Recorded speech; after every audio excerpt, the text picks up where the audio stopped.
का जड़ कर्म चेतन बंधकारु कर्म के अवसान का कह कर स्वरूप यथार्थ जग का जो किया उपकार है उसके लिए जिन वाणी माँ को वंदना शत बार है वंदना शत बार है वंदना शत बार है।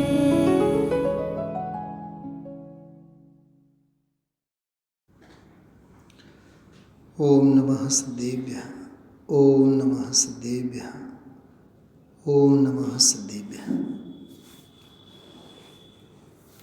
અહોભાવ ગ્રંથના સંદર્ભમાં આપણે જૂનાગમમાં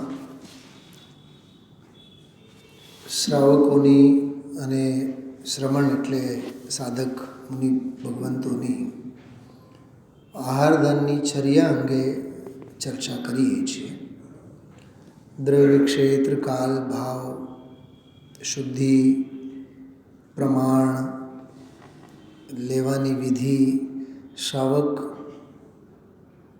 કઈ વિધિએ આહાર આપે કઈ પદ્ધતિ અને વિધિએ મુનિરાજ આહાર લે એના ગુણદોષો અંગે વિધિ વિધાનો અંગે આચરણ પ્રધાન શાસ્ત્રોમાં ઘણું બધું આવે છે. ઘણું બધું એટલે હજારો પાનામાં મૂલાચાર ભગવતી આરાધના અનગાર ધર્મામૃત મુનિરાજોનો ગ્રંથ છે એટલે પંડિત આશાધરજી સાહેબનો ગ્રંથ છે. અનગાર એટલે મુનિરાજ થાય તો અનગારની ચર્યા કેવી હોય. પંચાધ્યાયીમાં સાગાર ધર્મામૃતમાં તો શ્રાવકોની બધી ચર્યાની ચર્ચા આવે. એમાં ટૂંકમાં જૂનાગમમાં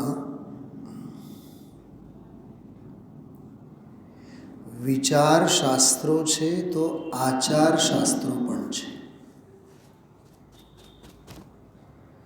શું કીધું? વિચાર શાસ્ત્રો છે તો આચાર શાસ્ત્રો પણ છે. સાયકોલોજી શું છે? મનોવિજ્ઞાન. વિચારશાસ્ત્ર જ છે ને.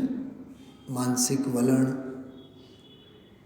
માનસિક ધોરણો વૈચારિક સ્તર વિચારસરણી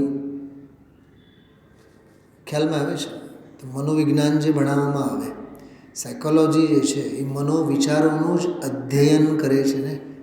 બાળકનું મન કેવું યુવાનું કેવું વૃદ્ધનું કેવું એનું બધું અધ્યયન કરવામાં આવે છે કે નહીં.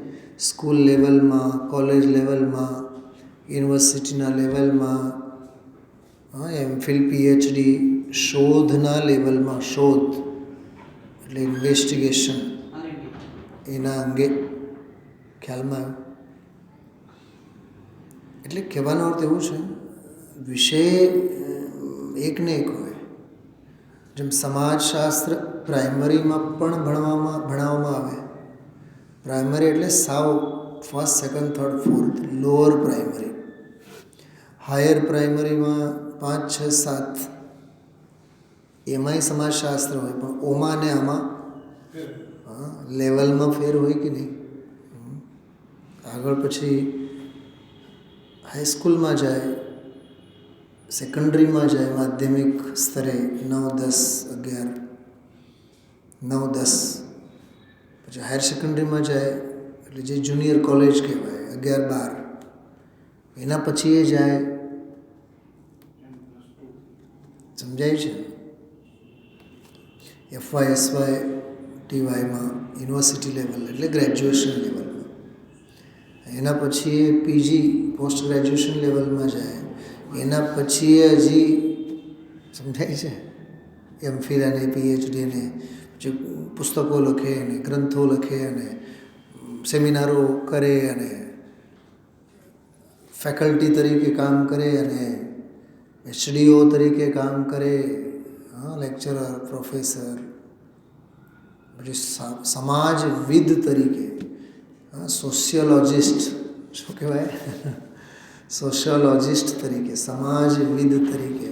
હવે આ બિલકુલ બાળ મંદિર પ્રાઇમરીથી લઈને ટોપ મોસ્ટ લેવલ સુધી ભલેને સમાજશાસ્ત્ર ભણાવવામાં આવે, થીમ તો સમાજની જ છે, પણ કન્ટેન્ટ્સ, સ્ટડી કરાવવાની થિયોરી, એનું પ્રેક્ટિકલ, એ બધું લેવલ પ્રમાણે હોય કે નહીં. આ તો મેં લૌકિકનો તમને દાખલો આપ્યો. હવે આપણી જ વાત કરીએ. સમયસારમાં પણ આપણે આત્માની જ વાત સાંભળીએ છીએ. બાલપોથીનો બાળક શું કરે છે? એ આત્માની જ વાત સાંભળે છે. મારામાં જ્ઞાન છે, હું જ્ઞાનથી જાણું છું, જાણવું એ મારી પર્યાય છે. શરીર અજીવ છે, શરીરમાં જ્ઞાન નથી, જ્ઞાનથી કાંઈ જાણતો નથી. સમયસારમાં ઈજ તો છે. પણ ઓલો બાળક ના સમજી શકે, પ્રમત્ત નથી, અપ્રમત્ત નથી, એને શું ખબર પડે?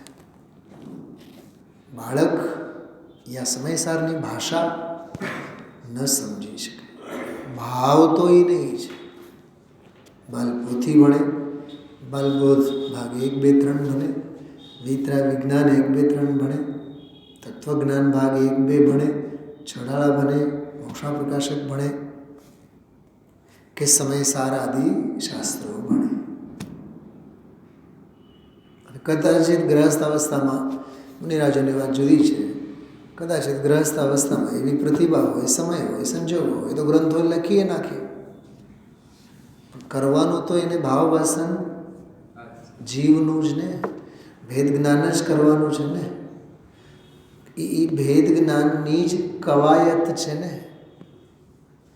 બાલપોથી ભણો કે ગ્રંથોની ટીકા લખો, વચ્ચેનું તો બધું સમજી લેવાનું. પણ પ્રયોગ શેના માટે? ભેદ જ્ઞાન માટે. બાળકની રીતે,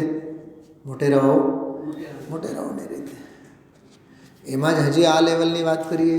મુનિરાજો શું કરે? જંગલમાં શાસ્ત્રો લખે, આરાધનામાં જ લાગેલા હોય ને. એ ભેદ જ્ઞાન જ કરે છે ને, ભાવ ભાષણ જ કરે છે ને. તો બાલપોથીનું બાળક પણ ભાવ ભાષણ જ કરે છે, સમયસાર વાંચનાર પણ ભાવ ભાષણ જ કરે છે, એની ઉપર ટીકા લખનારા મુનિ ભગવંતો પણ ભાવ ભાષણ જ કરે છે.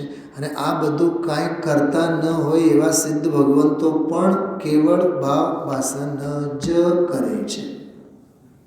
કરવાનું તો એ જ છે, કર્તવ્ય એટલું જ છે. તો આ વાતને વિઝ્યુલાઇઝેશન કરો. એવી રીતે આ આહાર સંબંધી છે. મને હમણાં સ્વાધ્યાય પહેલાં એક વિચાર આવતો હતો. પ્રવચન સારમાં ચરણાનયોગ સૂચક શુલિકામાં એક પ્રકરણ છે, આચરણ પ્રજ્ઞાપન. શું નામ છે એનું? આચરણ પ્રજ્ઞાપન. મને એ શબ્દ મગજમાં બહુ દોડતો હતો. આચરણ પ્રજ્ઞાપન. પ્રજ્ઞાપન એટલે જાણકારી, માહિતી, ઇન્ફોર્મેશન. પણ એ પ્રકરણનું નામ રાખ્યું છે આચરણ. તો મને એ વિચાર આવતા હતા ત્યારે મેં તમને કહેવાનું મને થયું, ચરણાનયોગ સૂચક શુલિકામાં સૌથી પહેલો જ છે 201 નંબરની ગાથાથી 231 નંબરની ગાથા સુધીનું પ્રકરણ. 1 થી 31. કેટલી ગાથા થઈ? 31 જ થઈ ને? હા, 1 થી 31. 201 થી 231, 31 ગાથા. 31 ગાથાઓ આચરણ પ્રજ્ઞાપન. અને સાંભળજો, બહુ જોરદાર વાત કરું છું. એ આચરણ કોનો? શ્રાવકોનો નહીં, મુનિરાજનો. તો અને લખે છે કોણ? મુનિરાજ. આચાર્ય જ લખે છે ને. આચાર્ય દેવ જ લખે છે, કુંદ દેવ જ લખે છે. અને એ આચાર સંહિતા, ઇલેક્શન હોય ને એટલે આચાર સંહિતા લાગુ પડે. એમ આ આચરણ પ્રજ્ઞાપનમાં આચાર સંહિતા. કેવી આચાર સંહિતા? દુઃખોથી મુક્ત થવા માંગતા હો તો શ્રામણ્યમાં જોડાવો.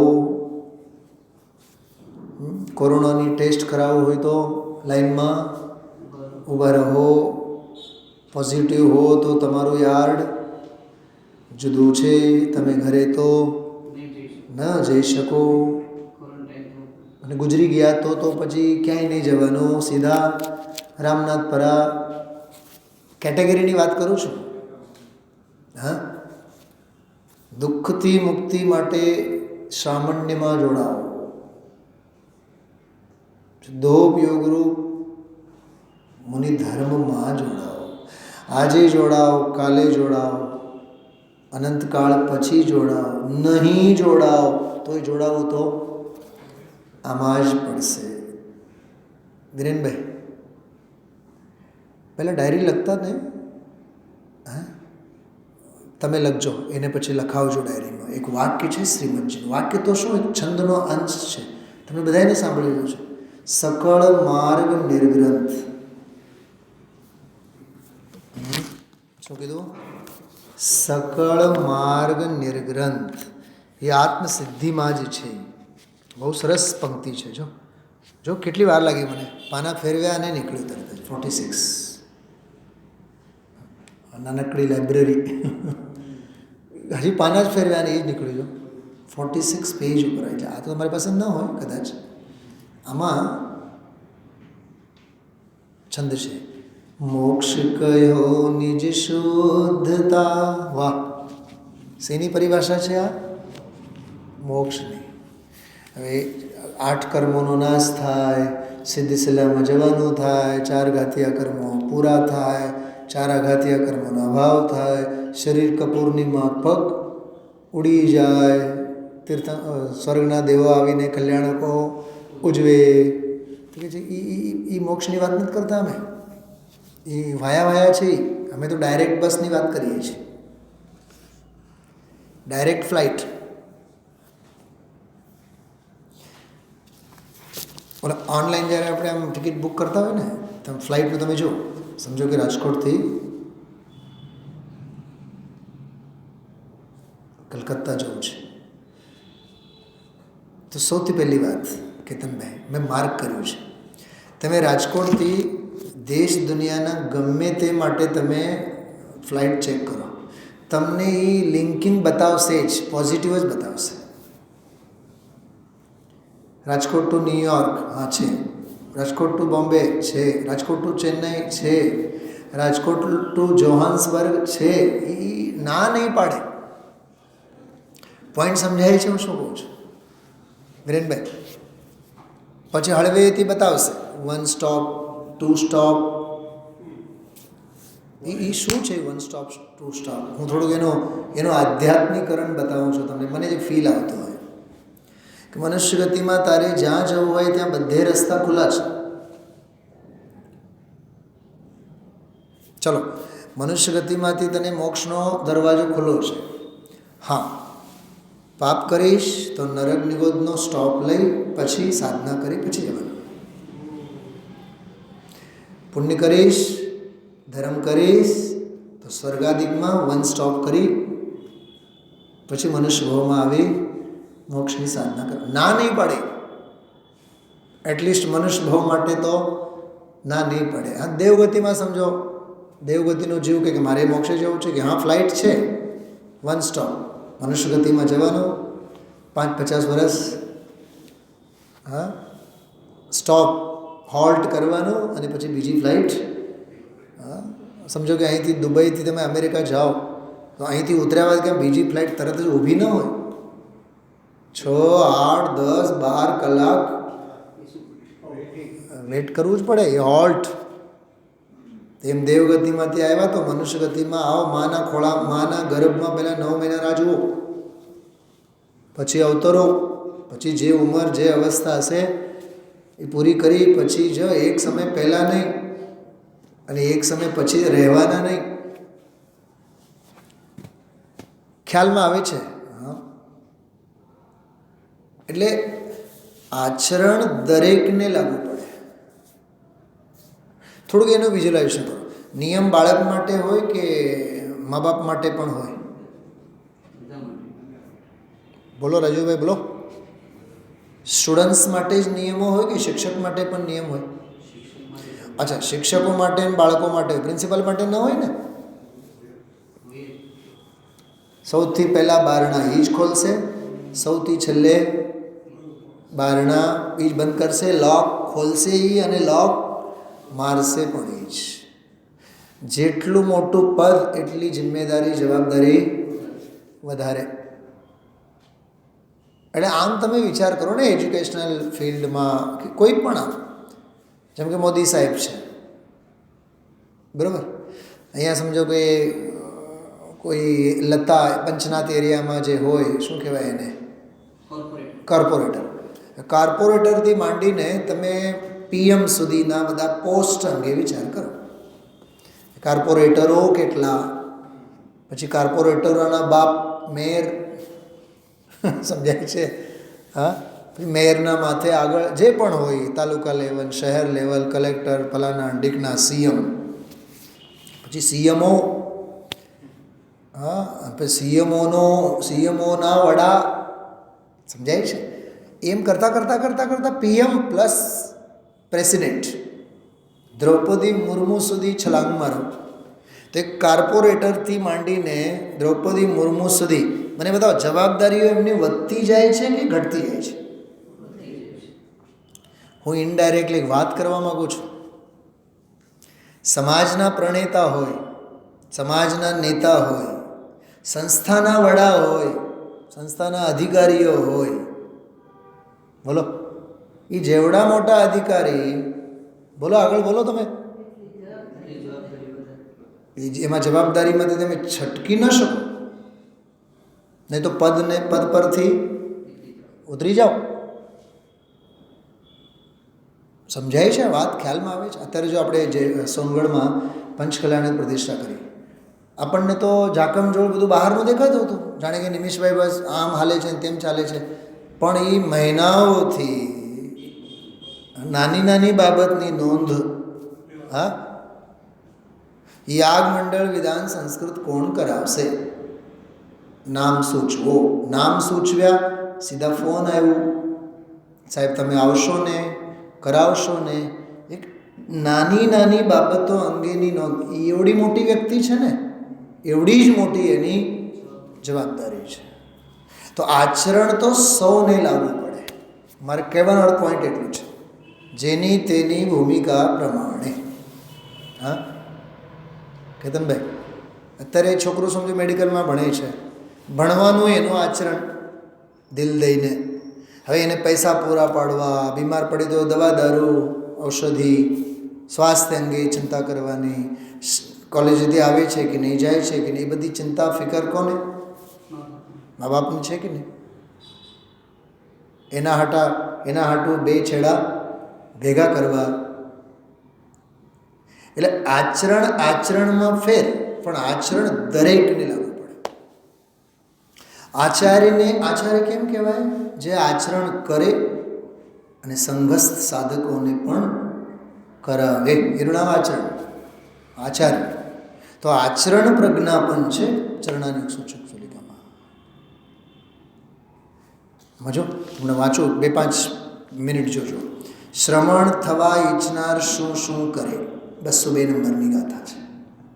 યથાજાત રૂપ ધરપણાના બહિરંગ અને અંતરંગ 2 લિંગોનો ઉપદેશ. 205 નંબરની ગાથા. શ્રાવણને સંબંધી ભવતી ક્રિયાને વિશે આટલાથી શ્રવણની પ્રાપ્તિ થાય. 207 નંબરની ગાથા. અવિચ્છિન્ન સામાયિકમાં આરૂઢ થયો હોવા છતાં પણ કદાચિત છેદોપસ્થાનને યોગ્ય આચાર્યોના ભેદો, એના પ્રકારો, છિન્ન સંયમના પ્રતિસંધાનની વિધિ, એવું બધું લીધું છે. હવે આ જ પ્રકરણમાં જોજો, હું વાંચું છું. યુક્તાહાર વિહારી સાક્ષાત અનાહાર વિહારી જ છે. એવો વિષય આપણે જે વાંચીએ છીએ. યુક્તાહાર એટલે આગમને અનુરૂપ આહાર લેનારા, યુક્ત આહાર ચર્યા કરનારા હોવા છતાં પણ સાક્ષાત કોણ હોય છે? અનાહાર વિહારી જ છે. અનાહાર અવિહાર, બોલો. ચાલતા હોવા છતાં પણ એ ચાલતા નથી, અને આહાર લેતા હોવા છતાં પણ લેતા નથી. અમે જ્યારે હું સ્ટોક રૂમમાં બેઠો ને વિરેનભાઈ, તમારા પ્રિન્સિપલ છે, એ ઘડીએ આવીને હું વાંચતો હોઉં, ડિસ્ટર્બ નહીં કરે. આજે મને કહે સુનિલભાઈ હું જ્યારે પણ આવું તમે વાંચો જ છો, એટલું બધું શું વાંચો છો? મને કહે. પછી 2-3 પ્રશ્ન કર્યા. મને કે તમે આટલું બધું વાંચો છો, બધું યાદ રહી જાય છે? આટલું બધું વાંચો છો, સભામાં એ બધું કામ આવે છે? આટલું બધું તમે વાંચો છો રોજ, તો એ બધું કેવી રીતે તમે સંકલન કરો? એનું પૂછો ઈંટ પથ્થર સિમેન્ટ વાળા એન્જિનિયરોને પૂછો. રોજનું કામ હોય કે નહીં? બોલો ભાવિશ્રી. હા, 4 તો દિશાઓ છે રાજકોટની, 4 દિશાઓમાં સાઈટ ચાલતી હોય. આજે શાપર તો બીજે. સમજાય છે? સંકલન થાય છે કે નહીં? સંકલન અને કરનારા કરે છે કે નહીં? આ સીપીયુ છે ને, આ સીપીયુમાં મેમરી કાર્ડ એટલી જોરદાર છે, એમાં કેવળ જ્ઞાન બધું ઠસાઠસ ભરાઈ જાય, પણ આપણે કરવા માગતા નથી ને. આપણે તો યાદ જ નથી રહેતો. કરો તો ખરા. પહેલાં સાધે થતું જ નથી. કરો તો ખરા. પહેલાં મંદિરે તો આવાતું નથી. આવો તો ખરા. પહેલાં ખ્યાલમાં આવે છે? રજુભાઈ એક પ્રશ્ન પૂછો. આપણા વાળ વધે એટલે આપણને કોણ યાદ આવે? દોડીને જાય કે નહીં આપણે? કાં વધેલા છે, સારા નથી લાગતા. એમ મોહ વધે, રાગ વધે, કષાય વધે, તો એના એ વાળ કાપવા માટે આપણે આ દુકાને આવવું પડે કે નહીં?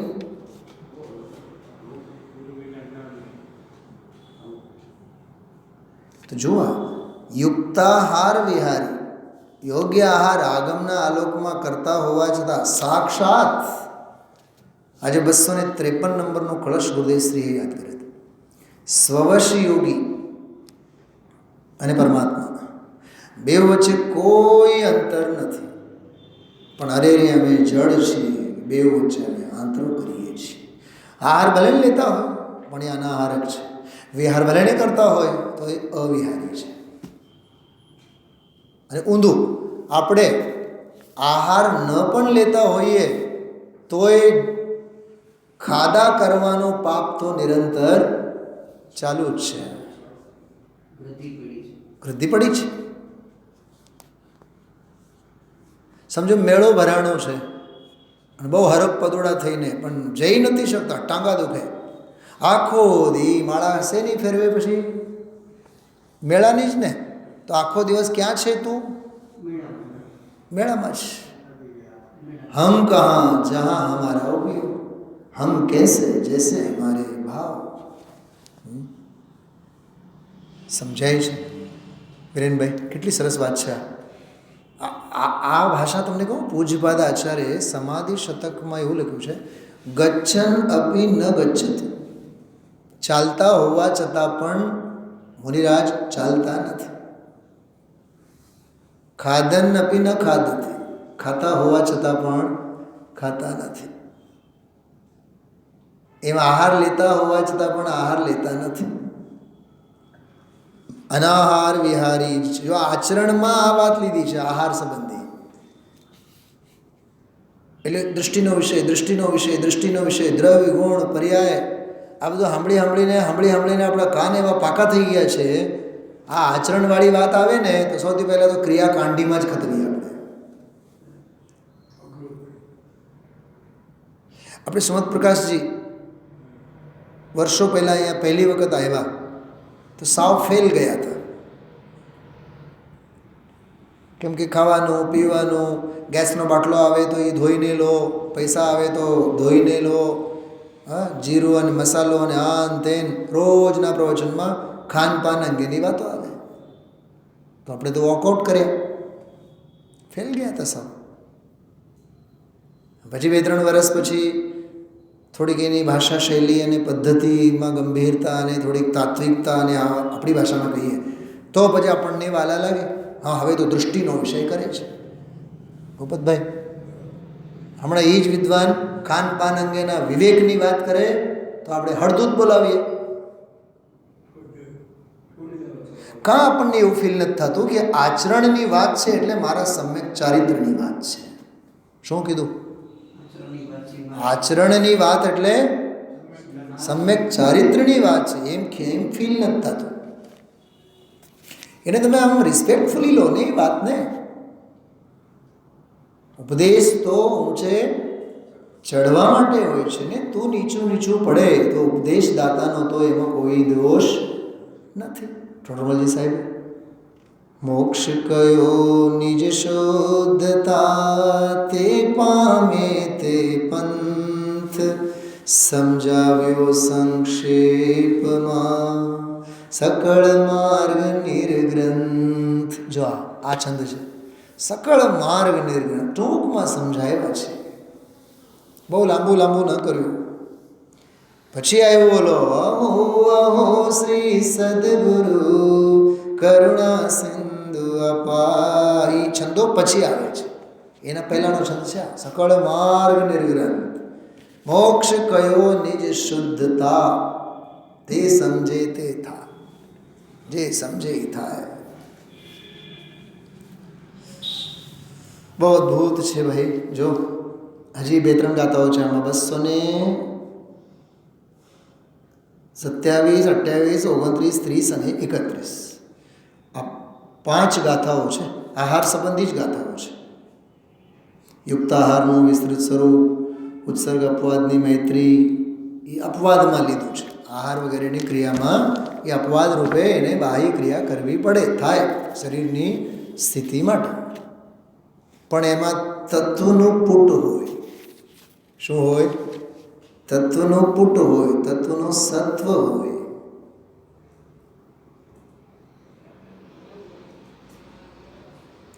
જેમ ત્યાગી તપસ્વી જીવ હોય એ બજારનો મસાલો નહીં વાપરે, ઘરનો જ મસાલો વાપરે. કેમ? કેમ કે જૈન વ્યક્તિ ઘરે મસાલો બનાવશે તો શુદ્ધ અને સાત્વિક મર્યાદાવાળો જ બનાવશે. અચ્છા, લોટ વાપરશે બ્રહ્મચારી, કોઈ ત્યાગી તપસ બજારનો લોટ વાપરશે, બજારમાંથી સરસ મજાની મળતી રેશમી જેવી સોફ્ટ રોટલી ખાશે? નહીં ખાય. કેમ નહીં ખાય? સિમ્પલ વાત બતાવો, કેમ નહીં ખાય? ક્યારનું દળેલું છે, હા, ધનેડા પડ્યા હોય, ત્રસ અને સ્થાવર જીવો કંદન થયેલું હોય, એ વિવેકની વાત છે. હવે એ આચરણ અંગેનો મહિમા નથી, એટલે આપણને એ હોટલ કલ્ચરમાં, હોટલનો રોજ ઉઠીને ખાવામાં આપણને જરા પણ નાન છે ને, નાન શું કહેવાય? નાન રોટી કહેવાય? શું કહેવાય? નાન જ કહેવાય ને. તમે નાન અંગે એન્સાઇક્લોપીડિયા આમાં કાઢીને વાંચો ગૂગલમાં, આખી દિશા ફરી જશે. સમજાય છે? નાન જે બને ને, નાન એનો જે લોટ આવે, એનો જે લોટ બને, કે એ જે રોટલી આમ સોફ્ટ થાય, મારે અહીંથી નથી કહેવું, તું ગૂગલ ઉપર જુઓ, એન્સાઇક્લોપીડિયાને વાંચો, એને અડવાનું મન નહીં થાય. ખાવાની વાત તો સાક્ષાત માંસ ભક્ષણ છે. ટોસ્ટ શું છે બતાવો? બોલો તો બેટા તું. હા, જો ઈસ્ટ કહેવાય ને, ઈસ્ટ કહેવાય ને, ઈસ્ટ જ કહેવાય ને. એ શું છે? East just kind of A bacteria. આ બધી અકલ હોવી જોઈએ કે નહીં?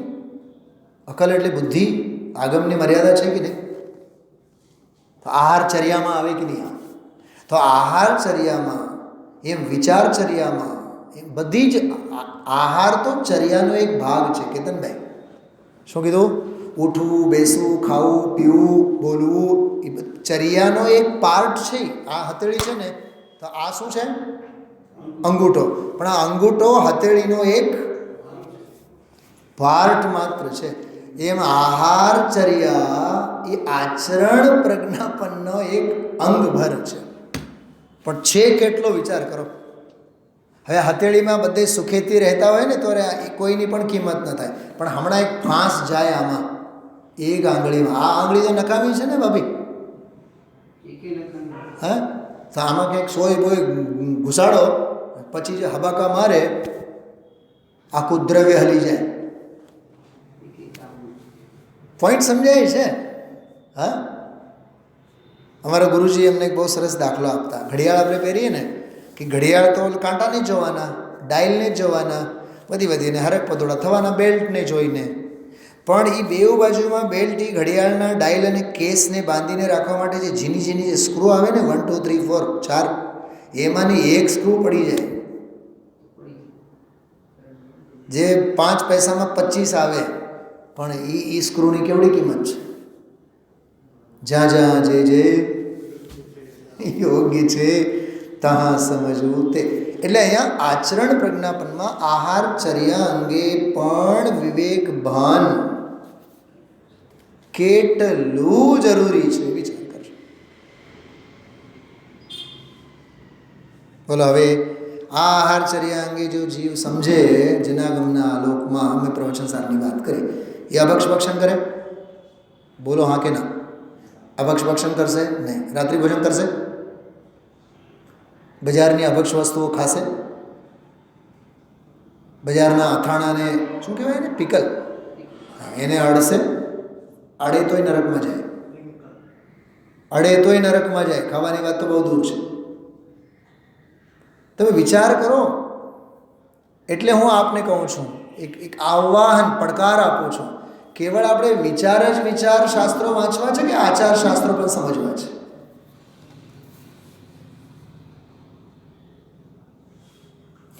ચાણક્ય રાજનીતિના અર્થશાસ્ત્રના ગ્રંથો કે અર્થશાસ્ત્ર અને રાજનીતિ અંગેનું જ્ઞાન પુસ્તકમાં લખીને ગયા કે ચંદ્રગુપ્તના દિલમાં પણ બેસાડતા ગયા?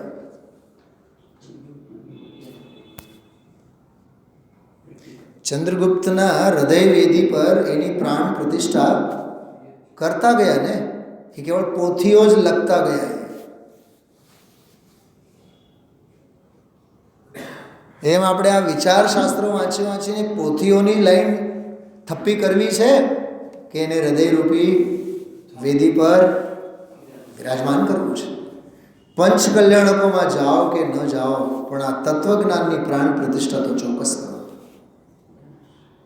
આ સાચો અંકન્યાસ વિધિ છે. આ સાચો અંકન્યાસ વિધિ છે. અંક એટલે ખોળો પણ થાય, ન્યાસ એટલે સ્થાપવું, ખોળામાં સ્થાપવું, એનું નામ અંકન્યાસ. કોઈ વાતે આમાં તમે પહોંચી ન શકો કેતનભાઈ. ગુરુદેવશ્રીની ભાષામાં કહીએ, આ પોપાભાઈનું રાજ નથી. વિચારજો. આગળનો વિષય પછી લઈશું. પણ બહુ અદ્ભુત છે, બહુ મહિમા આવે એવું છે. હા, ચલો 2 મિનિટ આપ સાંભળો. થોડોક પાઠ કરીએ આપણે. અમૂલ્ય તત્વ વિચારનો પાઠ ગુજરાતીમાં ઓરિજિનલ છે, મને બહુ ગમે છે. હિન્દીમાં જે છે ને, એ હિન્દીમાં તો હવે હિન્દીમાં જ છે. ઓરિજિનલ તો ભાઈ અદ્ભુત છે. બહુ પુણ્ય કેરા પુંજથી શુભ દેહ માનવ નો મળ્યો, તો એ અરે ભવ ચક્રનો આટો નહીં ટળ્યો.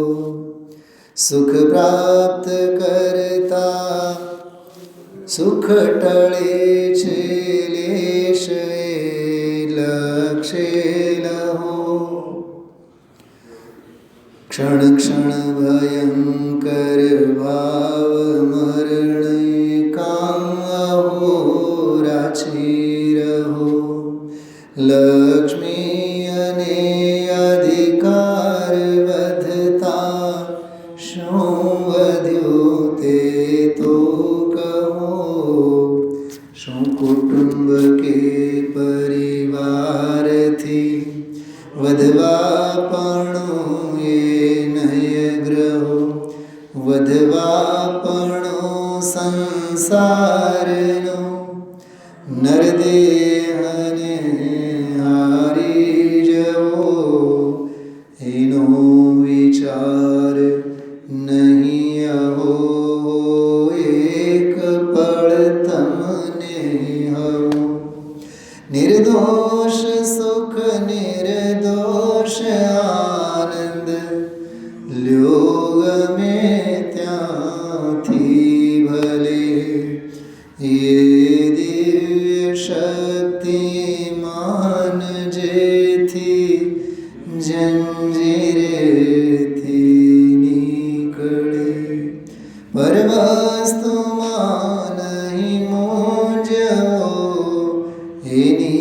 दया मुझने रही। ये त्यागवा सिद्धांत के पश्चात दुख ते सुख नहीं। હું કોણ છું, ક્યાંથી થયો, શું સ્વરૂપ છે મારું ખરું, કોના સંબંધે વળગણા છે, રાખું કે પરહરું. એના વિચાર વિવેકપૂર્વક શાંત ભાવે જો કર્યા, તો સર્વ આત્મિક જ્ઞાનના સિદ્ધાંત તત્વો અનુભવ્યા. તે પ્રાપ્ત કરવા વચન કોનું, સત્ય કેવળ માનવું. નિર્દોષ નરનું કથન માનો તે હજેણે અનુભવ્યું. રે આત્મ તારો, આત્મ તારો, શીઘ્ર એને ઓળખો. સર્વાત્મા સમદ્રષ્ટિ દ્યો, આ વચનને હૃદયે લખો. આ વચનને હૃદયે, આ વિચાર શાસ્ત્ર છે. પણ વિચાર શાસ્ત્રને અમલમાં મૂકવો એ આચાર શાસ્ત્ર છે.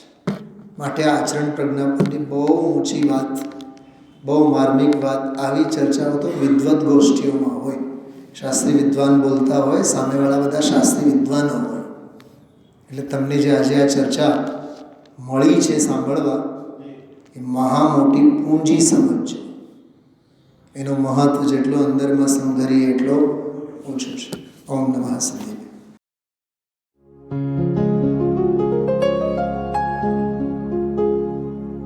निज निधि निज में बताए, यह अनंत उपकार है उसके लिए जिन वाणी माँ को वंदना शत बार है, वंदना शत बार है, वंदना शत बार है.